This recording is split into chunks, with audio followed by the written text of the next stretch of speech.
యేసయ్య ధర్మశాస్త్రం అంతా ధ్యానించి ఉన్నారు. దేవునితో సహవాసం చేసి ఉన్నారు. కాబట్టి దుష్టుడు శోధిస్తున్నప్పుడు వాక్యము ఎత్తిపెట్టి దుష్టుణ్ణి ఎదిరిస్తున్నారు. దుష్టుని మీరు ఎదిరించండి, అప్పుడు వాడు మీ నుండి పారిపోతాడు. ఎట్లా ఎదిరించాలి? యేసయ్య వాక్యాన్ని ఎత్తిపెట్టి దుష్టుని ఎదిరిస్తున్నారు. వెంటనే ఇంకొక దగ్గరికి తీసుకొని వెళ్ళి ఎత్తైన స్థలంలో ఆ స్థలం అంతా చూపించి, నాకు సాష్టాంగ పడినట్లయితే ఇదిగో ఇదంతా నీకు ఇచ్చేస్తాను అంటే, యేసయ్యని 3 విధాలుగా దుష్టుడు అక్కడ శోధిస్తున్నాడు. ఏమిటి ఆ శోధన అంటే, శరీరాశ, నేత్రాశ, జీవపు డంబము.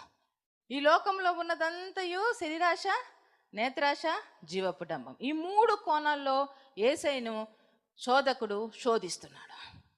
కానీ యేసయ్య మాత్రం ఎక్కడ త్రొట్టిల్లిపోలేదు. వాక్యాన్ని ఎత్తిపెట్టి ఆ శోధకుడిని గద్దించాడు.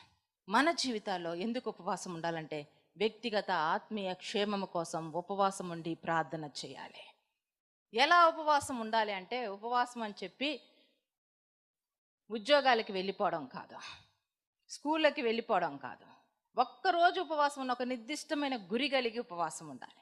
ఉదయకాలంలో నువ్వు ఏమీ తినకుండా ఉపవాసం ఉన్నట్లయితే మోకరించి ప్రార్థనలో గడపాలి, ప్రార్థన చేయాలి,